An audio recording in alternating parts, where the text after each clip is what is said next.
പിതാവിൻ്റെയും പുത്രൻ്റെയും പരിശുദ്ധാത്മാവിൻ്റെയും നാമത്തിൽ ആമേൻ. നമ്മൾ ഇന്നേക്ക് 20-ാം ദിവസമാണ് യേശുനാഥൻ്റെ പീഡാസഹനം ധ്യാനിച്ചു പോകുന്നത്. ആദ്യം നമ്മൾ കണ്ടു ഹോശാന, രണ്ടാമത് നമ്മൾ കണ്ടു പെസഹ, മൂന്നാമത് നമ്മൾ കണ്ടു ദുഃഖവെള്ളി, നാലാമത് നമ്മൾ കണ്ടു ഉയർപ്പ്, അഞ്ചാമത് നമ്മൾ കണ്ടു ശിഷ്യന്മാരെ യേശു അടുത്തേക്ക് വന്ന് ശക്തിപ്പെടുത്തുന്നത്, ആറാമത് നമ്മൾ കാണുന്നു പെന്തക്കോസ്ത് ദിനം സമാഗതമായപ്പോൾ അവരൊരുമിച്ച് കൂടിയിരുന്ന് പരിശുദ്ധാത്മാവ് അവിടെ മേൽ വന്നു. പരിശുദ്ധാത്മാവ് ശിഷ്യന്മാരെ വഴി നടത്തിയപ്പോൾ അതാണ് നമ്മൾ ധ്യാനിക്കുന്നത്. ഹല്ലേലൂയ. യേശുവേ നന്ദി, യേശുവേ ആരാധന. ഇന്ന് നമ്മൾ ശ്രവിക്കുന്ന വചനം അപ്പോസ്തല പ്രവർത്തനം 3-ാം അധ്യായം 1 മുതൽ 16 വരെയുള്ള തിരുവചനമാണ് യേശുനാമത്തിൽ ഇന്ന് നമ്മൾ ധ്യാനിക്കുന്നത്. യേശുവേ നന്ദി, യേശുവേ ആരാധന.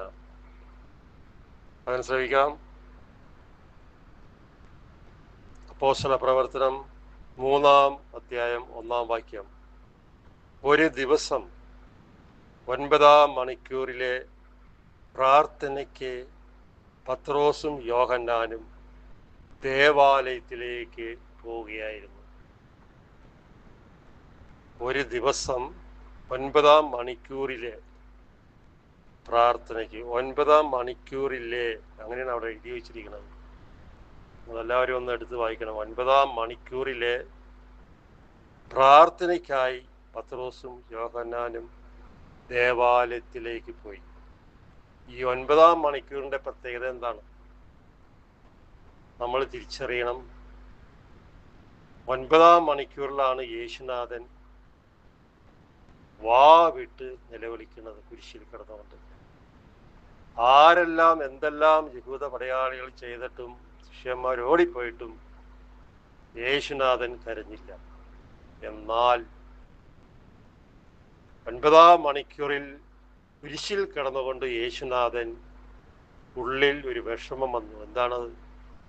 സ്വർഗീയ അപ്പൻ പിതാവ് എന്നെ വിട്ടുപോയോ?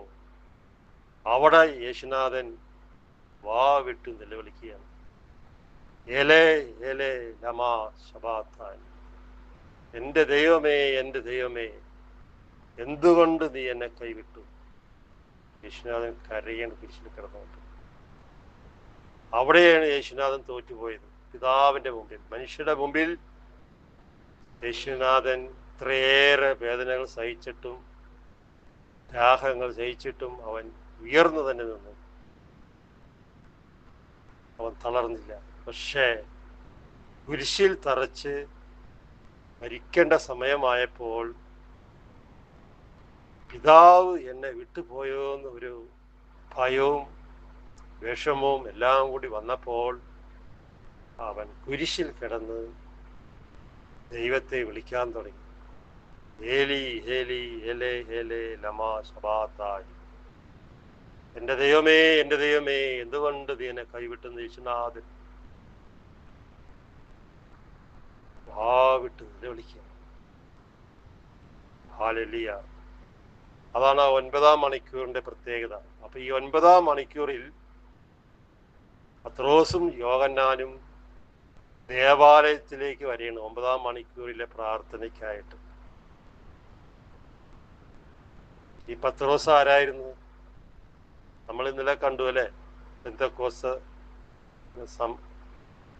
പരിശുദ്ധാത്മാവിനെ സ്വീകരിക്കുന്നു. അവന്റെ മേലും യോഹന്നാന്റെ മേലും ശിഷ്യന്മാരുടെ അടുക്കിലെല്ലാം പരിശുദ്ധാത്മ വന്നപ്പോൾ അവർ പുതിയ ഒരു വ്യക്തിയായിട്ട് മാറി.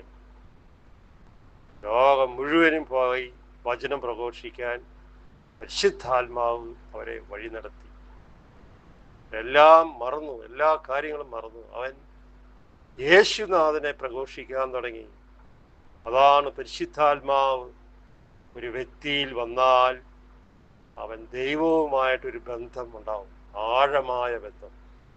ഭാര്യയേക്കാൾ, അപ്പനേക്കാൾ, അമ്മയേക്കാൾ, മകളേക്കാൾ ഭർത്താവുമായിട്ടൊരു ബന്ധം വരുന്നത് പരിശുദ്ധാത്മാവ് പൂർണ്ണമായി അവനിൽ വസിക്കുമ്പോഴാണ്, അപ്പോഴാണ് അവൻ പൂർണ്ണനാകുന്നത്. യേശുനാഥനൂല കുറിച്ച് പറഞ്ഞില്ലേ, എൻ്റെ കുരിശുമെടുത്ത് എൻ്റെ പിന്നാലെ വരിക. അതാണ് ഇപ്പൊ പത്രോസ്മാർ ചെയ്യുന്നത്.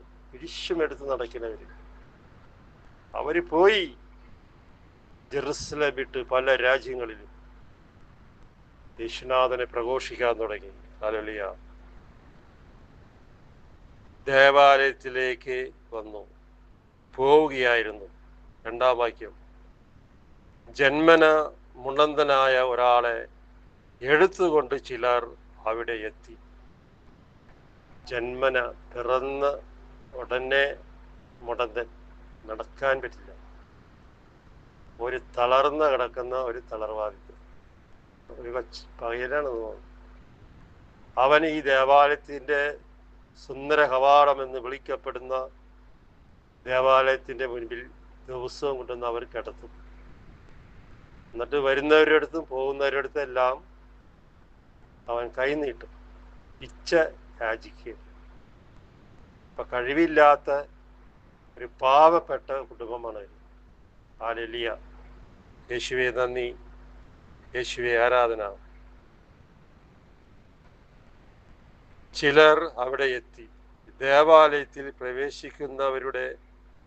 പ്രവേശിക്കുന്നവരോട് ഭിക്ഷ യാചിക്കാനായി സുന്ദര കവാടം എന്ന് വിളിക്കപ്പെടുന്ന ദേവാലയവാതിക്കൽ അവനെ കിടത്തുക പതിവായിരുന്നു. സുന്ദര കവാടം, ശ്രീകോൽ ദേവാലയത്തിന്റെ മുൻപിൽ സുന്ദര കവാടം എന്ന് വിളിക്കുന്ന ദേവാലയത്തിന്റെ മുൻപിൽ ഒരു മുടന്തനെ കൊണ്ടുവന്ന് കിടത്തുക പതിവായിരുന്നു. അപ്പോഴാണ് 9-ാം മണിക്കൂറിലെ പ്രാർത്ഥനയ്ക്കായി പത്രോസും യോഹന്നാനും കടന്നു വരുന്നത്. ഹല്ലേലൂയ. യേശുവേ നന്ദി. 3-ാം വാക്യം, പത്രോസ് യോഹന്നാനും ദേവാലയത്തിലേക്ക് പ്രവേശിക്കുന്നത് കണ്ടു. ഈ കിടക്കുന്നവൻ പത്രോസിനെയും യോഹന്നാനെയും എല്ലാവരുടെ അടുത്തും അവൻ കൈനീട്ടും, എന്തെങ്കിലും കിട്ടാൻ വേണ്ടി ഇച്ഛയാചിക്കുകയാണ്. പത്രോസും യോഹന്നാനും കടന്നു വന്നപ്പോൾ അവന്റെ നേരെ ഇവർ കൈനീട്ടി. അവൻ അവരോട് ഭിക്ഷ യാചിച്ചു, പത്രോസിനോടും യോഹന്നാനോടും. ഹല്ലേലൂയ. 4-ാം വാക്യം, പത്രോസും യോഹന്നാനോടൊപ്പം അവനെ സൂക്ഷിച്ച് നോക്കിക്കൊണ്ട് പറഞ്ഞു. പത്രോസും യോഹന്നാനും അവനെ സൂക്ഷിച്ച് നോക്കിക്കൊണ്ട് പറഞ്ഞു, ഞങ്ങളുടെ നേരെ നോക്കുക, ഞങ്ങളുടെ നേരെ നോക്കുക. അങ്ങോട്ടും ഇങ്ങോട്ടും ഒന്നും നോക്കിപ്പോയിരുന്നു. എന്താണത്? അവർ പരിശുദ്ധാത്മാവ് നിറഞ്ഞ വ്യക്തിയായിട്ട് നിൽക്കുന്നു. ഇപ്പൊ അവന്റെ മുഖത്തേക്ക് നോക്കുമ്പോ തന്നെ ആ നോക്കുന്ന വ്യക്തിക്ക് അനുതാപം ഉണ്ടാകും, മാനസാന്തരം ഉണ്ടാകും. കാരണം ഇവരിൽ കുടികൊള്ളുന്നത് പരിശുദ്ധാത്മാവാണ്. ഹല്ലേലൂയ. പരിശുദ്ധാത്മാവാണ് അവരെ വഴി നടത്തുന്നത്. 5-ാം വാക്യം, അവരുടെ പക്കൽ നിന്നും എന്തെങ്കിലും കിട്ടുമെന്ന് അവൻ പ്രതീക്ഷിച്ചു. അവരുടെ നേരെ നോക്കാൻ അവർ പറഞ്ഞപ്പോ അവൻ കണ്ണെടുക്കാണ്ട് നോക്കിക്കൊണ്ടിരിക്കണം, എന്തെങ്കിലും കിട്ടും കേട്ടാ. വലിയ ഉത്സാഹത്തോടെ ആ പിച്ചയാചിക്കുന്നവൻ നോക്കിയാണ്. അവൻ അവരെ നോക്കി. 6-ാം വാക്യം, പത്രോസ് പറഞ്ഞു. ഉടനെ പത്രോസ്, ആരായിരുന്നു പത്രോസ് അല്ലേ? കർത്താവിനെ പിടിച്ച് ബന്ധിച്ച യഹൂദന്മാരെ ഭയന്ന് ഒളിച്ചവനാണ്, തള്ളിപ്പറഞ്ഞവനാണ്. ഇപ്പൊ അവൻ ആരായി? പരിശുദ്ധാത്മ വന്നപ്പോൾ അവൻ ഉണങ്ങിയ മരം പോലെയായിരുന്നു. പക്ഷെ ഇപ്പൊ അവൻ ഉണങ്ങിയ മരത്തെ തളിർത്തു ആറ്റു തീരത്ത് നിൽക്കുന്ന വൃക്ഷം പോലെയാണ് പത്രോസ്. ഓട്ടിയാണ് കർത്താവിന് വേണ്ടി ജീവൻ കൊടുക്കുകയാണ്. ഹല്ലേലൂയ. പത്രോസ് പറഞ്ഞു, വെള്ളിയോ സ്വർണമോ എന്റെ കയ്യിലില്ല. 6-ാം വാക്യം, ഭിക്ഷയാചിക്കുന്നവൻ പത്രോസിന്റെ നേരെയും യോഹന്നാന്റെ നേരെയും മാറി മാറി നോക്കുമ്പോ പത്രോസും യോഹന്നാനും പറയുന്നു, നിനക്ക് തരാൻ നിങ്ങളുടെ കയ്യിൽ വെള്ളിയോ സ്വർണമോ ഒന്നും തന്നെ ഇല്ല. എനിക്കുള്ളത് ഞാൻ നിനക്ക് തരുന്നു. അതാണ് ദൈവമായ കർത്താവിൻ്റെ ശുദ്ധാത്മാവ് വന്നാലുള്ള ഗുണം. ഓരോ വ്യക്തിയും സഹോദരി സഹോദരന്മാരെ, നമ്മൾ പരിശുദ്ധാത്മാവിനെ സ്വീകരിക്കണം. അതിനുവേണ്ടി ദാഹിച്ച് ബലിയിലൂടെ, ജമാലിലൂടെ, കുർബാനയിലൂടെ പങ്കെടുക്കണം. വചനം വായിക്കണം. പരിശുദ്ധാത്മാവിന് വേണ്ടി വളരെയധികം ദാഹിക്കേണ്ട മാസങ്ങളാണിത്. വരിക തന്നെ ചെയ്യും പരിശുദ്ധാത്മാവ്. പരിശുദ്ധാത്മാവ് ദൈവമാണ്, ത്രിയേക ദൈവം. ഹല്ലേലൂയ. യേശുവേ നന്ദി. നസ്രനായ യേശു ക്രിസ്തുവിന്റെ നാമത്തിൽ പത്രോസും യോഹന്നാന്റെ നേരെ നോക്കിയപ്പോ അവൻ പറഞ്ഞു, ഞങ്ങളുടെ കയ്യിൽ വെള്ളിയോ സ്വർണോ പണോ ഒന്നും തന്നെ ഇല്ല, എന്നാൽ ഒന്നുണ്ട്. അതെന്താണ്? അവൻ പറഞ്ഞു, ഇതണ്ട, നസ്രനായ യേശു ക്രിസ്തുവിന്റെ നാമത്തിൽ എഴുന്നേറ്റ് നടക്കുക. ജന്മന മുടങ്ങനാണ്. അപ്പൊ പത്രോസ് ചെയ്യുന്ന ആദ്യത്തെ വചന പ്രഘോഷണവും അത്ഭുതങ്ങളാണ് കാണിക്കാൻ പോണത്. യേശുവേ നന്ദി, യേശു ആരാധന. അവന്റെ നാമം ഉരുവിടാൻ അവനെ ശക്തിപ്പെടുത്തിയതാരാണ്? പരിശുദ്ധാത്മാവാണ്. നന്ദി പറയണം. ഹല്ലേലൂയ. 7-ാം വാക്യം, പത്രോസ് വലത്തെ കൈക്ക് പിടിച്ച് അവനെ എഴുന്നേൽപ്പിച്ചു. എഴുന്നേറ്റ് നടക്കുക എന്ന് പറഞ്ഞപ്പോൾ അവൻ എഴുന്നേക്കില്ല. കാരണം ജന്മന മുടന്തനാണ്. അപ്പൊ അവൻ എഴുന്നേക്കാൻ ഒരു മടിയുണ്ടാവും, എഴുന്നേക്കാൻ പറ്റില്ല. അപ്പൊ ഒന്ന് സഹായിക്കണം ആരെങ്കിലും. അത് പത്രോസ് തന്നെ ചെയ്യണം. പത്രോസ് അവന്റെ വലത്തെ കൈ നീട്ടി അവനെ കൈക്ക് പിടിച്ച് അവനെ എഴുന്നേൽപ്പിച്ചു. ഉടനെ തന്നെ അവന്റെ പാദങ്ങൾ, കണ്ണങ്കാലുകൾ ബലം പ്രാപിച്ചു. ഒക്കെ തളർന്നു കിടക്കായിരുന്നു. കണ്ണങ്കാലും അസ്ഥിയൊക്കെ എടുത്തുകൊണ്ടാണ് വന്നത്, എടുത്തുകൊണ്ടാണ് പോണത്. കൈക്ക് പിടിച്ച് എഴുന്നേൽപ്പിച്ചത്തേനും അവന്റെ അസ്ഥികളൊക്കെ കണ്ട് ബലം പ്രയോഗിച്ചു. യേശു ക്രിസ്തുവിന്റെ നാമത്തിലാണ് പത്രോസ് പറഞ്ഞത്. ഹല്ലേലൂയ. അവൻ ചാടി എഴുന്നേറ്റ് നോക്കി, കൈക്ക് പിടിച്ച് എഴുന്നേൽപ്പിച്ചത്തേനും വർഷങ്ങളായി തളർന്നിരുന്നവൻ ചാടി എഴുന്നേറ്റ്. അടുത്ത വചനം, നടന്ന് കുതിച്ച് ചാടി. 2 പ്രാവശ്യം എഴുതി വെച്ചേക്കണം. നടന്ന്. അത് ആദ്യം അവൻ നടന്ന് കുതിച്ച് ചാടാൻ തുടങ്ങി. തളർന്ന് കിടന്ന് വർഷങ്ങളായിട്ട് തളർന്ന് കിടന്നവൻ നടന്ന് കുതിച്ച് ചാടി. അങ്ങനെ തന്നെയാണ് അവിടെ എഴുതി വെച്ചേക്കണത് കേട്ടോ. ഹല്ലേലൂയ. 8-ാം വാക്യത്തിൽ കുതിച്ച് ചാടുകയും ദൈവത്തെ സ്തുതിച്ചുകൊണ്ട് അവൻ അവരോടൊപ്പം ദേവാലയത്തിൽ പ്രവേശിച്ചു. സ്തുതിക്കുകയും കൂടി ചെയ്തവൻ. ഇവരെ അതുപോലെ സ്തുതിച്ചിട്ടുണ്ടാവില്ല. കർത്താവ് എഴുന്നേൽപ്പിക്കുകയാണ്. പത്രോസിന്റെ കരം വഴി, പത്രോസിന്റെ കണ്ണുകൾ വഴി, പത്രോസിന്റെ അതരങ്ങളിലൂടെ വരുന്ന വചനം വഴി യേശുനാഥനാണ് അവിടെ പ്രവർത്തിക്കുന്നത്. പത്രോസ് ഒന്നുമല്ല. പത്രോസിലുള്ള പരിശുദ്ധാത്മാവും യേശുനാഥനും ചേർന്ന് ആ തളർവാദ രോഗിയെ എഴുന്നേൽപ്പിക്കുകയാണ്. ഹല്ലേലൂയ. ഇത് തന്നെയാണ് ഓരോ സ്ഥലത്തും നടക്കുന്ന അത്ഭുതങ്ങളും അടയാളങ്ങളും. അത് നമ്മൾ ധിക്കരിക്കരുത്. ഒരു കാരണവശാലും നമ്മൾ ധിക്കരിച്ച് പറയരുത്. മറുനാടൻ മലയാളി എന്ന് പറയുന്ന ഒരു ന്യൂസ് ചാനൽ നിങ്ങൾക്ക് എല്ലാവർക്കും അറിയാൻ പറ്റും. എന്തെല്ലാമാണ് അദ്ദേഹം ആലപ്പുഴ ജോസഫ് അച്ഛനെ പറ്റി പറയണതും പല ദേവാലയങ്ങളെ പറ്റി അദ്ദേഹം കുറ്റം പറയുന്നുണ്ട്. അദ്ദേഹത്തിന്റെ സ്റ്റുഡിയോ വരെ പൂട്ടിപ്പോയി. 30 ലാപ്ടോപ്പ് പോലീസുകാർ എടുത്തിട്ട് പോയി. അത് കഴിഞ്ഞിട്ട് അദ്ദേഹത്തിന് തുറക്കാൻ പറ്റിയിട്ടില്ല. ഇപ്പൊ ഉണ്ട് ചെറുതായിട്ടല്ലേ. എന്തായിരുന്നു? അപ്പൊ ഈ ജോസഫ് അച്ഛനെ പറ്റി, ആലപ്പുഴയെ പറ്റി പറഞ്ഞപ്പോ ഞാൻ അദ്ദേഹത്തെ വിളിച്ചിരുന്നു. ഞാൻ പറഞ്ഞു, നിങ്ങൾ പറയരുത് ഒരു കാരണവശാലും. കാശുണ്ടാക്കാൻ വേണ്ടിയാണ് ജോസഫ് അച്ഛൻ ഇത് ചെയ്യണതെന്നും തട്ടിപ്പാണെന്നൊക്കെ പറയണത്. നിങ്ങളുടെ ഈ സ്ഥാപനം പൂട്ടിപ്പോകും എന്നും ഞാൻ പറഞ്ഞു. സത്യമാണ് ഞാൻ ഈ പറയണത്. നിങ്ങളെപ്പോലെ ഉള്ളവരാണ് ഇങ്ങനെയൊക്കെ നശിപ്പിക്കണേന്ന് എന്നോട് പറഞ്ഞു. എന്നാലോചിച്ച് നോക്കി. യേശുനാഥനെയും ഇദ്ദേഹം എങ്ങനെ തന്നെ പറയും. എന്തിനാ? യേശുനാഥന്റെ ഒരു കോഡ് ഭാഷയാണ് ഞാൻ മലയിലേക്ക് പോകുന്നു. എന്തിനു പോണതാണ്? മലയിൽ പോയിരുന്ന് കാറ്റ് കൊള്ളാനാണ്? പ്രാർത്ഥിക്കാൻ പോണതാണ്. അതുപോലെ ഒരു സ്ഥാപനമാണ് കൃപാസനം. ഇറങ്ങിച്ചെല്ലണം. കർത്താവ് ദൈവപുത്രനാണ്. എന്നിട്ട് അവൻ ഇറങ്ങിപ്പോയി വീട് വിട്ട് ശിഷ്യന്മാരെ വിട്ട് ഒലിവ് മലയിലേക്ക് പ്രാർത്ഥിക്കാൻ ദിവസം പോകുമായിരുന്നു. എന്തുകൊണ്ട് യേശുനാഥനി അവിടെ നിന്ന് പ്രാർത്ഥിച്ചുകൂടാ? അവൻ ഇറങ്ങി. അപ്പൊ മനുഷ്യൻ ഇറങ്ങണ്ടേ? ഇദ്ദേഹം പറയണതിൽ വല്ല അർത്ഥമുണ്ടോ? ഒരർത്ഥമില്ല. സാബു ബദറിനെയും ഇപ്പൊ കുറ്റം പറയുന്നുണ്ട്. കുറ്റം കണ്ടുപിടിക്കുന്ന പൈശാചിക ശക്തിയാണ് അതൊക്കെ.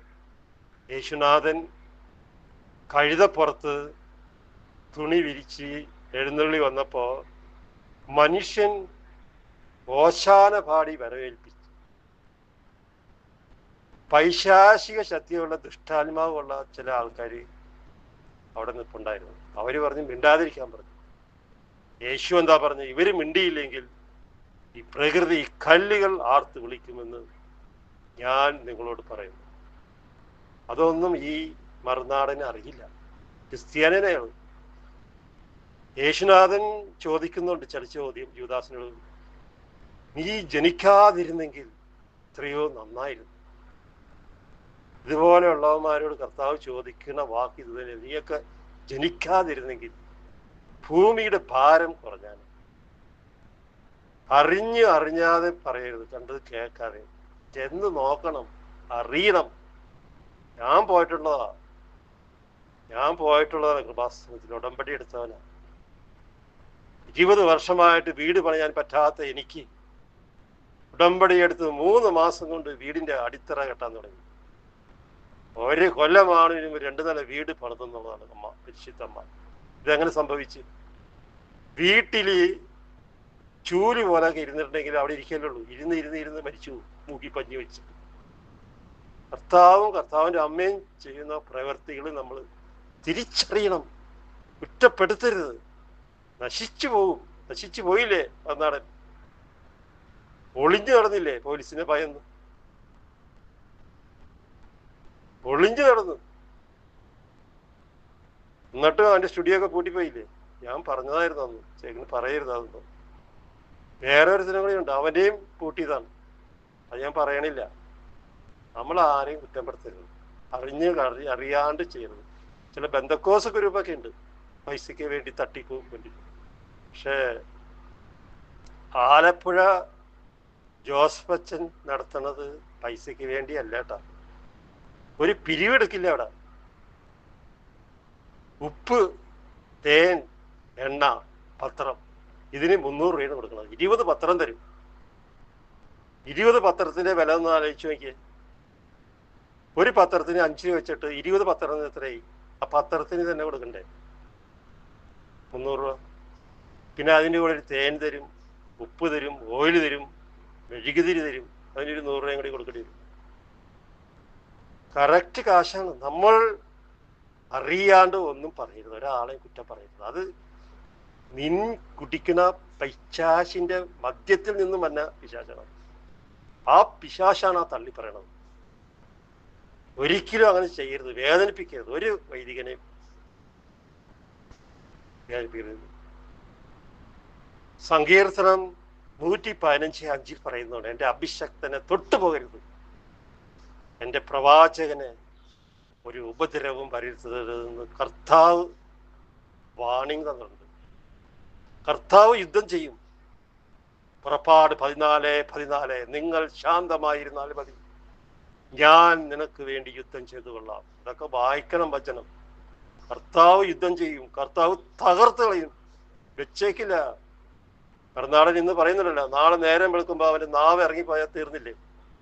പിന്നെ അവന് പറയാൻ പറ്റുമോ കർത്താവിന് സാധിക്കില്ലെന്ന് വിചാരിച്ച്? അതും ഒരു ക്രിസ്ത്യാനി, ആനാം വെള്ളം തലയിൽ വീണവൻ. ഒരിക്കലും പറയാൻ പാടില്ല കർത്താവിൻ്റെ അഭിഷേകത്തിനെ ഓർത്ത്. തട്ടിപ്പുകൾ ഉണ്ടാവും പലതും, പക്ഷെ കണ്ട് നോക്കി അന്വേഷിച്ചിട്ട് വേണം ലോകത്തോട് പറയാൻ, അല്ലാണ്ട് പറയാൻ പാടില്ല. തെറ്റാണത്, ഭയങ്കര തെറ്റാണത് പറയണത്. കർത്താവ് കാണുന്നുണ്ട്. ഒരു പ്രാവശ്യം ക്ഷമിക്കും കർത്താവ്, 2 പ്രാവശ്യം ക്ഷമിക്കും, 3-ാം പ്രാവശ്യം ഒരു ചെറിയ കൊട്ട് കൊടുക്കും. അത് കൊടുത്തവന് ഇഞ്ഞി കൊട്ടിയാൽ അവൻ എഴുന്നേക്കില്ല. അതാണ് നമ്മുടെ ദൈവമായ കർത്താവ്. നിശാന്തനായി ഇരുന്നാൽ മതി, ഞാൻ നിനക്ക് വേണ്ടി യുദ്ധം ചെയ്തു കൊള്ളാം. പുറപ്പാട് 14:14 എടുത്ത് വായിക്കണം വചനം. ലലിയ. യേശുവെ നന്ദി, യേശുവെ ആരാധന. അവരോടൊപ്പം ദേവാലയത്തിൽ പ്രവേശിച്ചു. അവൻ ചാടി എഴുന്നേറ്റ്, കുതിച്ചു ചാടി എഴുന്നേറ്റ് ഓടി അവരോടൊപ്പം നടക്കുകയാണ്. 9-ാം വാക്യം. അവൻ നടക്കുന്നത് ദൈവത്തെ സ്തുതിക്കുന്നതും ജനമെല്ലാം കണ്ടു. കർത്താവിന്റെ പ്രവൃത്തി ചെയ്യുന്ന ഒരു പ്രവാചകനും വൈദികനും അതിൽ തട്ടിപ്പുണ്ടെന്ന് എനിക്ക് തോന്നുന്നില്ല. ഉണ്ടാവും, ഇല്ലെന്ന് ഞാൻ പറയുന്നില്ല.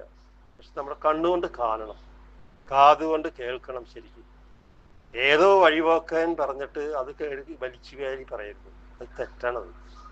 കണ്ടുകൊണ്ട് കാണണം, പോണം. അവിടെ ഒരു ദിവസം എടുക്കണം. ഉടമ്പടി എടുക്കണമെങ്കിൽ കാലത്ത് ചെന്നാൽ 8 മണിയാണ്ട് കഴിയില്ല. അത്ഭുതമാണ്, ലക്ഷങ്ങളല്ലേ അവിടെ കയറി ഇറങ്ങണത്. ഈ അവരെ പറ്റി, ഈ കൃപാസനത്തെ പറ്റി കുറ്റം പറയണ ഏതവനും ഒരു നല്ല കാര്യം ചെയ്യാൻ പറ്റണ്ട പാവങ്ങൾക്ക് വേണ്ടി. അവിടെ എത്ര ലക്ഷക്കണക്കിന് കുടുംബങ്ങളാണ് രക്ഷപ്പെട്ടു പോയത്, ലക്ഷക്കണക്കിന് രോഗികൾ സുഖപ്പെട്ടത്, മക്കളില്ലാത്തവര് മക്കളെ കൊടുത്തത്. നിനക്കൊക്കെ ഒരു മക്കളെ കൊടുക്കാൻ പറ്റുമോ? 15 വർഷം 20 വർഷമൊക്കെ മക്കളില്ലാത്ത, അതിനും കേട്ട് 3 മാസം കൊണ്ട് ഗർഭിണിയായി സുന്ദരനായ മക്കളെ കൊണ്ട് എത്രയോ സ്ഥലങ്ങളിലാണ് അല്ലേ? പട്ടേൽ അണക്കര പട്ടേൽ അച്ഛൻ്റെ, അണക്കര ഡൊമിനിക് അച്ഛൻ്റെ, ഈ ജോസ് അച്ഛൻ്റെയൊക്കെ അതരങ്ങളിലൂടെ കൈവയ്പ്പ് പ്രാർത്ഥനയിലൂടെ മക്കളെയൊക്കെ കിട്ടിയാക്കണത്. കണ്ടു കേൾക്കാണ്ട് വെറുതെ കിടന്ന് പറയും.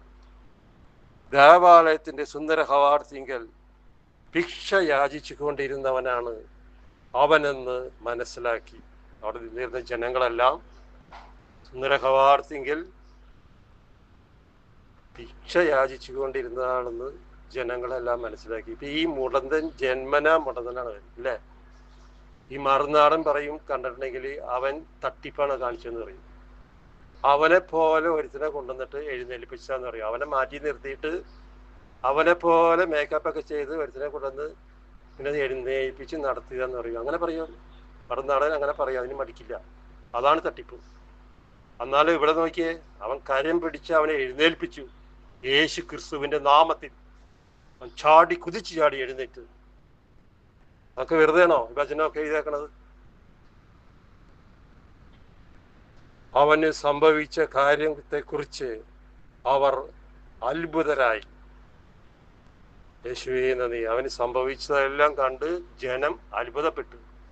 ഇവനൊക്കെ അവിടെ പോയി കാണുമ്പോഴേ അത് അത്ഭുതപ്പെടുള്ളൂ. ഇത് ഞാൻ പറഞ്ഞത് തെറ്റായി പോയല്ലോ, കർത്താവേ, കർത്താവിൻ്റെ അമ്മേ എന്നോട് ക്ഷമിക്കണേന്ന് അവൻ കല്ലുപ്പ് ഇട്ടിട്ട് അതിന്റെ മുകളിൽ മുട്ടുകുത്തി കൈ വിരിച്ചു പിടിക്കും.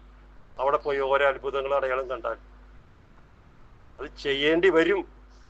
നോക്കിയും കണ്ടും മാതാവിന്റെ അടുത്തും പുത്രന്റെ അടുത്തും പെരുമാറിയാൽ നീ കല്ലുപ്പല്ല, യേശുനാഥൻ ശിരസിൽ ചാർത്തിയ മുൾക്കിരീടമുണ്ടാക്കി അതുമേ നീ മുട്ടുകുത്തേണ്ടി വരും.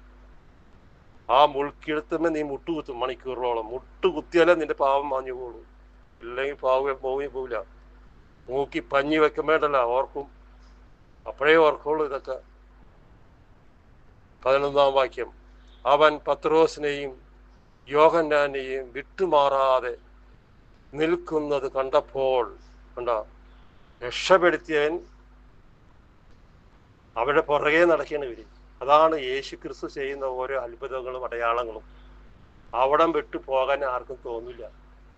കാരണം അത്രയേറെ സ്നേഹമാണ് യേശുനാഥൻ. അവൻ തരുന്ന അത്ഭുതങ്ങളും അടയാളങ്ങളും ലോകത്തിൽ ഒരു മനുഷ്യനും സാധിക്കില്ല.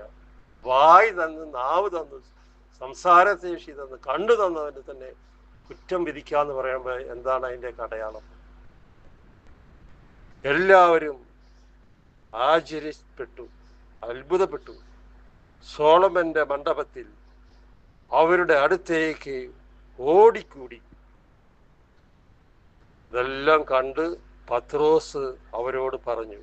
ജനമെല്ലാം ഓടിക്കൂടി. ഇവൻ ഇങ്ങനെ എഴുന്നേറ്റ് കണ്ടപ്പോ കണ്ട എപ്പോഴാണ് 2025 വർഷങ്ങൾക്ക് മുമ്പ് മനുഷ്യനായി ദൈവമായ കർത്താവ് ഇറങ്ങി ജീവിച്ച് പോയപ്പോൾ ഉയർത്തെഴുന്നേറ്റ യേശുനാഥൻ ചെയ്ത അത്ഭുതങ്ങൾ കണ്ടപ്പോൾ ജനം ഓടിക്കൂടി. കുറ്റം പറയുകയല്ല ചെയ്തതാണ്, ഓടിക്കൂടി അത്ഭുതപ്പെട്ടു. ഇസ്രായേൽ ജനം, നിങ്ങൾ എന്തിനെ ഇതിൽ അത്ഭുതപ്പെടുന്നു? പത്രോസ് ചോദിക്കണണ്ട. നമ്മളെപ്പോലൊരു പേടിത്തൂർണായിരുന്നു പത്രോസ്. ഇപ്പൊ ആരായി മാറി? അവൻ പരിശുദ്ധാത്മാവ് വന്നപ്പോ കർത്താവിനെ പ്രഘോഷിക്കാൻ തുടങ്ങി. ഇസ്രായേലി മക്കളെ നോക്കി, ഇസ്രായേൽ യഹൂദന്മാരെ മനുഷ്യരുടെ മുമ്പിൽ അവൻ ഭയന്ന് വിറച്ച് തള്ളി പറഞ്ഞവനാ. ഇപ്പൊ എങ്ങനെ പെട്ടെന്ന് നോക്കി അവൻ വിളിക്കുന്ന വിളി കണ്ട, ഇസ്രായേൽ ജനമേ, നിങ്ങൾ എന്തിനെ ഇതിൽ അത്ഭുതപ്പെടുന്നു? ഇസ്രായേൽ ജനമേ, അവൻ വിളിക്കുന്ന വിളി കണ്ട പത്രോസ്. ഇതാണ് പരിശുദ്ധാത്മാവ്. ഒരു പരിശുദ്ധാത്മാവ് ഒരു വ്യക്തിയുടെ മേലിൽ വന്നിട്ടുണ്ടെങ്കിൽ അവന് തല വെട്ടിക്കളഞ്ഞാലും അവൻ പുറകോട്ട് പോവില്ല. അതാണ് ദൈവമായ കർത്താവിൻ്റെ കരം. ഇസ്രായേൽ ജനമേ, നിങ്ങൾ എന്തിനെ ഇതിൽ അത്ഭുതപ്പെടുന്നു? ഞങ്ങൾ സ്വന്തം ശക്തിയോ കൊണ്ടല്ല ഇവന് നടക്കാൻ കഴിവ് കൊടുത്തത്. ഞങ്ങളുടെ ശക്തിയോ ഞങ്ങളുടെ കഴിവോ അല്ല. കണ്ട, അവര് വെറും ഒരു ഉണക്കമരമാണ്, ഉണക്കമരം. പക്ഷെ നടത്തിയതാരാണ്? യേശുനാഥനും പരിശുദ്ധാത്മാവുമാണ് ആ മുടന്തനെ എഴുന്നേൽപ്പിച്ച് നടത്തിയത്. എന്ന മട്ടിൽ ഞങ്ങളെ സൂക്ഷിച്ച് നോക്കുന്നത് എന്തിന്? അവര് സൂക്ഷിച്ച് നോക്കിയാണ്. ഇതെന്താണെങ്കിലും അവരൊന്നുമല്ല, കർത്താവാണ് അവിടെ പ്രവർത്തിക്കുന്നത്. ഇത് തന്നെയാണ് കൃപാസന ദേവാലയത്തിൽ ജോസഫ് അച്ഛൻ്റെ അടുത്ത് നടക്കുന്നത്. ജോസഫ് അച്ഛൻ നമ്മളെപ്പോലൊരു മനുഷ്യനാണ്. അദ്ദേഹത്തിന് ഒരു കഴിവുമില്ല. പ്രവർത്തിക്കുന്നത് യേശുവിൻ്റെ അമ്മ പുത്രനിലൂടെ, അദ്ദേഹത്തിൻ്റെ കരം വഴി, അധരങ്ങളിലൂടെ, വാക്കുകൾ വഴി അത് പ്രവർത്തിക്കുന്നു. അച്ഛനൊരു ഉപകരണം മാത്രമാണ്. പക്ഷെ പ്രവർത്തിക്കുന്നതും അത്ഭുതം ചെയ്യണതും കർത്താവാണ്. അപ്പൊ അവിടെ ഈ കുറ്റം പറയണത് ആരെയും? തട്ടിപ്പാണ്, വെട്ടിപ്പാണെന്നൊക്കെ പറയണത് ദൈവമായ കർത്താവിനെയാണ്. നിനക്കൊക്കെ ജീവശ്വാസം ഊതി തന്നവനെ തന്നെയാണ് ഇവനൊക്കെ കുറ്റം പറയണത്, ബിസിനസ്സാണെന്നൊക്കെ പറയണത്. കർത്താവിനെയാണ് പറയണത്. നിന്നെ പറയുന്നവൻ എന്നെ പറയുന്നു, എന്നെ പറയുന്നവൻ എന്നെ തന്നെ പറയുന്നു, നീ പേടിക്കണ്ടെന്നാണ് കർത്താവ് പറയണത്. 13-ാം വാക്യം. അബ്രാഹത്തിൻ്റെയും ഇസാഖിൻ്റെയും യാക്കോബിൻ്റെയും ദൈവം, നമ്മുടെ പിതാക്കന്മാരുടെ ദൈവം തൻ്റെ ദാസനായ യേശുവിനെ മഹത്വപ്പെടുത്തിയിരിക്കുന്നു. നമ്മുടെ ദാസനായ നമ്മുടെ യേശു ക്രിസ്തുവിനെ പത്രോസ് വഴി മഹത്വപ്പെടുത്തിയിരിക്കുകയാണ്. ഇവൻ എഴുന്നേറ്റ് നിൽക്കാനുള്ള കാരണം ക്രിസ്തുവാണ്. തിരിച്ചറിയണം, ക്രിസ്തുവാണ് അവനെ എഴുന്നേറ്റ് കൊടുത്തത്. പത്രോസാണോ? പത്രോസ് എന്നിട്ടാണ് ഒരു ഭയം വന്ന് ഓടിപ്പോയവൻ, തള്ളി പറഞ്ഞവൻ, കർത്താവിനെ ശപിച്ച് പറഞ്ഞവൻ ഇപ്പൊ ആരായിട്ട് മാറി? അടുത്ത് വരുമ്പോ കണ്ടു കേട്ടോ, നിങ്ങൾ അവനെ ഏൽപ്പിച്ചു കൊടുത്തു. ആരെ? ഇസ്രായേൽ മക്കളോട് പത്രോസ് പറയുന്നത്, നിങ്ങൾ അവനെ ഏൽപ്പിച്ചു കൊടുത്തു. ആർക്ക്? പീലാത്തോസിന്റെ മുമ്പിൽ. വചനം കേട്ടോളൂ. പീലാത്തോസ് അവനെ വിട്ടയക്കാൻ തീരുമാനിച്ചിട്ടും നിങ്ങൾ അവനെ ഏൽപ്പിച്ചു കൊടുത്തു. പീലാത്തോസ് അവനെ വിട്ടയക്കാൻ തീരുമാനിച്ചിട്ടും. ആ വാക്കൊക്കെ ഒന്ന് ശ്രദ്ധിക്കണം പ്രിയ സഹോദരി സഹോദരങ്ങളെ. നിങ്ങൾ അവനെ ഏൽപ്പിച്ചു കൊടുത്തു, പീലാത്തോസിന്റെ അടുക്കിലേക്ക് ഏൽപ്പിച്ചു കൊടുത്തു. പീലാത്തോസ് എന്താ ചെയ്തത്? പീലാത്തോസ് അവനെ വിട്ടയക്കാൻ തീരുമാനമെടുത്തു.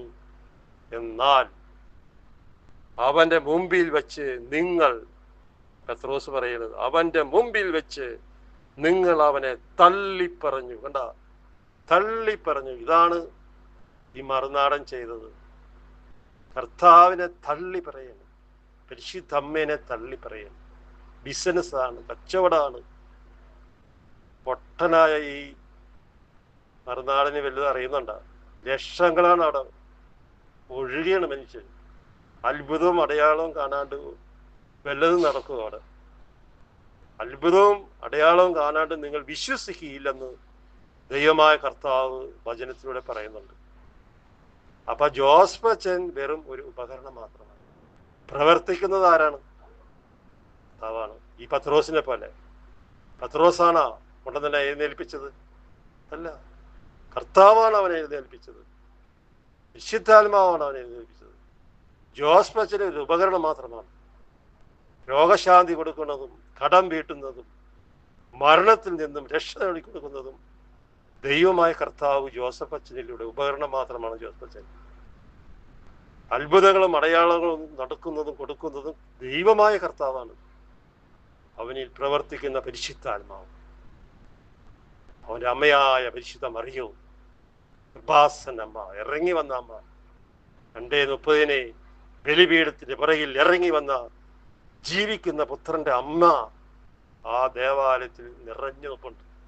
പറയരുത്, ഒരിക്കലും പറയരുത് അനുഭവിക്കും എന്നില്ലെങ്കിൽ നാളെ.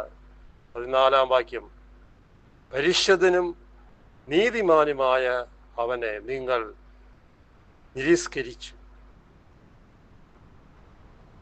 എന്താ പറയണെന്ന് നോക്കിയേ? 14-ാം വാക്യം, പരിശുദ്ധനും നീതിമാനുമായ അവനെ നിങ്ങൾ നിരസ്കരിച്ചു, പകരം ഒരു കൊലപാതകയെ വിട്ടുകിട്ടാൻ അപേക്ഷിച്ചു. ഇതാണ് ഇവരൊക്കെ ചെയ്യണത്. ഒരു കൊലപാതകയാണ്. പടിവാളും വെട്ടും കുത്തൊക്കെ ആയിട്ട് നടക്കുന്നവരോട് ഇങ്ങനെ പറയാൻ പറ്റുമോ? അവർ കയറി ചെല്ലും, കൊണ്ട് വെട്ടിക്കളയും. അവരെ വിട്ടുകിട്ടണമെന്നാണ് ജനം പറഞ്ഞു കൊടുത്തത്. കണ്ട, കർത്താവിനെ ക്രൂശിക്കുക, കള്ളനെ വിട്ടുതരിക. കള്ളനെ തന്നെ കൂട്ടു നിൽക്കുന്നു. 15-ാം വാക്യം, ജീവന്റെ നാഥനെ നിങ്ങൾ വധിച്ചു. നോക്കിയേ, ജീവന്റെ നാഥനെ നിങ്ങൾ വധിച്ചു. ഇതാണ് ഇവർ ചെയ്യണത്. വധിക്കാണ്, അടച്ചു പൂട്ടാനുള്ള പരിപാടികൾ ചെയ്യുന്നത്. ആ ദേവാലയം ഒരു മക്കളും രക്ഷ പ്രാപിക്കാൻ പാടില്ല, നശിക്കണം എന്നാണ് ജനം ആഗ്രഹിക്കുന്നത്. അതാണ് ഈ കൂട്ടത്തിൽപ്പെട്ടവന്മാർ ഇവിടെ പറയണ. കണ്ട, കറക്റ്റായിട്ട് ഇത്ര കൃത്യമായിട്ട് പറയണത് എന്നൊക്കെ. 15-ാം വാക്യം, ജീവന്റെ നാഥനെ നിങ്ങൾ വധിച്ചു. താവിനെ വധിക്കുകയാണ് ചെയ്യണത്, പരിശുദ്ധമ്മനെ വധിക്കുകയാണ് ചെയ്യണത്. അടച്ചു പൂട്ടുക, കൃപാസനം വിട്ടുപോകുക. തമ്പുരാൻ അടയ്ക്കോ? തമ്പുരാൻ തുറന്നതല്ലേ അത്, പരിശുദ്ധ അമ്മ വഴി. ആർക്കെങ്കിലും ഈ ലോകത്തിലെ 800 കോടി ജനം വിചാരിച്ചാലും നടക്കുമോ? നടക്കില്ല. നമ്മുടെ ദൈവമായ കർത്താവ് തുറന്നാൽ അത് തുറന്നു തന്നെ ഇരിക്കും. നീ അടഞ്ഞു പോകും. നീ അടഞ്ഞു പോയി ഒരു പ്രാവശ്യം, എന്നിട്ടും നീ പഠിച്ചിട്ടില്ല. എന്നാൽ ദൈവം അവനെ മരിച്ചവരിൽ നിന്നും ഉയർപ്പിച്ചു. പിതാവായ ദൈവം മനുഷ്യൻ കൊല്ലാൻ ഏൽപ്പിച്ചു കൊടുത്ത് മരിച്ചു. 3 ദിവസം കല്ലറയിൽ കിടന്ന് ദൈവം അവനെ ഉയർത്തി. ഇപ്പൊ ആരാണ് യേശുനാഥൻ? ജീവനോടെ നിൽക്കുന്നവനാണ്. ജീവനോടെ, അവൻ ജീവനുള്ള ദൈവമാണ് നമ്മുടെ ദൈവമായ കർത്താവ്. അവനെയാണ് ഞാൻ പ്രഘോഷിക്കുന്നത്. അതിൻ്റെ ഒരു അടയാളം നമുക്ക് കാണാൻ പറ്റും അല്ലേ? Happy Christmas to Jesus, happy birthday to Jesus, അങ്ങനെയും പറയും. ആർക്കെങ്കിലും ഉണ്ടോ ഈ ലോകത്തിൽ ബർത്ത്ഡേ ആഘോഷിക്കണ മരിച്ചു പോയിട്ട് ഒരു വ്യക്തി? അപ്പൊ ആരാണത്? അത് ആരുടെ പ്രവർത്തിക്കുന്നത്? അപ്പൊ അത് നമ്മൾ തിരിച്ചറിയണം. വെറുതെ അവൻ കള്ളനാണ്, തട്ടിപ്പാണ്, വഞ്ചിപ്പാണ്, അവനെ പോലീസ് പിടിക്കണം, അങ്ങനെയാണ് ഇങ്ങനെയാണെന്നൊക്കെ പറയുന്നതിൽ യാതൊരു അർത്ഥവും എനിക്ക് തോന്നാനില്ല. ദേഷ്യമാണ് എനിക്ക് ഇവരവരോടൊക്കെ വന്നത്. ഞങ്ങളൊക്കെ പ്രാർത്ഥിക്കുന്നുണ്ട് കേട്ടോ. നിങ്ങളൊക്കെ ഇങ്ങനെ പറയുമ്പോ നിന്റെയൊക്കെ തലയ്ക്ക് വേണ്ടി ഞങ്ങൾ കർത്താവിനോട് പ്രാർത്ഥിക്കുന്നുണ്ട്. കർത്താവ് യുദ്ധം ചെയ്യും.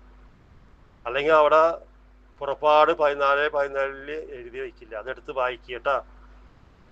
ആ വചനം അന്നും ഇന്നും ഒരേ വചനം തന്നെ, മാറ്റമില്ല. അത് വെച്ച് ധ്യാനിച്ചിട്ടുണ്ടെങ്കിൽ കർത്താവ് ഇടപെടുക തന്നെ ചെയ്യും. ഹല്ലേലൂയ. അതിന് ഞങ്ങൾ സാക്ഷികളാണ്. അവന്റെ നാമത്തിലുള്ള വിശ്വാസം മൂലമാം അവന്റെ നാമമാണ് നിങ്ങൾ കാണുകയും അറിയുകയും ചെയ്യുന്ന ഈ മനുഷ്യനെ സുഖപ്പെടുത്തിയത് അവനിലുള്ള വിശ്വാസമാണ്. അവനിലുള്ള നാമമാണ് ഈ മനുഷ്യൻ സുഖപ്പെടുത്തിയത്. അവനിലുള്ള വിശ്വാസമാണ് നിങ്ങളുടെ മുമ്പിൽ വെച്ച് ഈ മനുഷ്യന് പൂർണ്ണ സൗഖ്യപ്രദാനം ചെയ്തത്. ഹല്ലേലൂയ. യേശുവേ നന്ദി, യേശുവേ ആരാധന. സ്വർഗസ്ഥനായ ഞങ്ങളുടെ പിതാവേ, ഞങ്ങളുടെ നാം പൂജിതമാണമേ, രാജ്യം വരണമേ, ഞങ്ങളുടെ തിരുമനസ്സ് സ്വർഗത്തിലെ പോലെ ഭൂമിയിലുമാണമേ. ഇന്ന് വേണ്ട ആഹാരം ഇന്ന് ഞങ്ങൾക്ക് തരണമേ. ഞങ്ങളുടെ തെറ്റിയുന്നവരോട് ഞങ്ങൾ ക്ഷമിച്ചിരിക്കുന്ന പോലെ ഞങ്ങളുടെ തെറ്റുകളും പാവം ക്ഷമിക്കണമേ. ഞങ്ങളുടെ പ്രലോഭനത്തിൽ ഉൾപ്പെടുത്തരുതേ, തിന്മയിൽ നിന്ന് ഞങ്ങളെ രക്ഷിക്കണമേ. എന്തുകൊണ്ടെന്നാൽ രാജ്യവും ശക്തിയും മഹത്വവും യേശുവേ അങ്ങയുടെ മാത്രം വന്നത്. ഞായറാഴ്ചയാണ്. എല്ലാവരും പള്ളിയിലൊക്കെ പോയി കുർബാനയിൽ പങ്കെടുത്ത് വിശുദ്ധിയോടെ യേശുനാഥൻ്റെ ജീവിക്കുന്ന ദൈവത്തിൻ്റെ പുത്രനായ യേശുനാഥൻ്റെ ശരീരവും രക്തവും നമ്മുടെ നാവിലൂടെ, ചുണ്ടിലൂടെ, തൊണ്ടയിലൂടെ ആത്മാവിലേക്ക് കടന്നു വരുമ്പോൾ ആത്മാവാണ് ജീവൻ നൽകുന്നത്. ശരീരം ഒന്നിനും ഉപകരിക്കുന്നില്ല. ഞാൻ നിങ്ങളോട് പറഞ്ഞ വചനം ആത്മാവും ജീവനുമാവുന്നു. യേശുവിൻ്റെ ശരീരവും രക്തവും ഭക്ഷിക്കുമ്പോൾ നമ്മുടെ ഹൃദയത്തിലും ആത്മാവിലുള്ള ചില ബ്ലോക്ക്, ഹാർട്ട് അറ്റാക്ക് ബ്ലോക്ക്, രോഗപീഠകളെല്ലാം കത്തിച്ചാരമായി പോകണമെന്ന് യേശുവിൻ്റെ അമ്മയുടെ മധ്യസ്ഥ സാധിച്ചുകൊണ്ട് അമ്മയെ തായിയെ ഞങ്ങൾ പ്രാർത്ഥിക്കുന്നു. ദൈവകൃപ നിറഞ്ഞ മറിയമേ സുസ്തി, കർത്താവ് ഞങ്ങളോടുകൂടെ സ്ത്രീകളിൽ അങ്ങ് അനുഗ്രഹിക്കപ്പെട്ടവളാവുന്നു. ഫലമായി ഈശോ അനുഗ്രഹിക്കപ്പെട്ടവനാവുന്നു. വിശുദ്ധ മറിയമേ തമ്പുരാൻ്റെ അമ്മയെ ഭാവികളായ ഞങ്ങൾക്ക് വേണ്ടി ഇപ്പോൾ വന്ന സമയത്തും തമ്പുരാനുടെ യേശുവേ ആമേൻ. യേശുവേ നന്ദി, യേശുവേ ആരാധന. Praise the Lord. Ave Maria.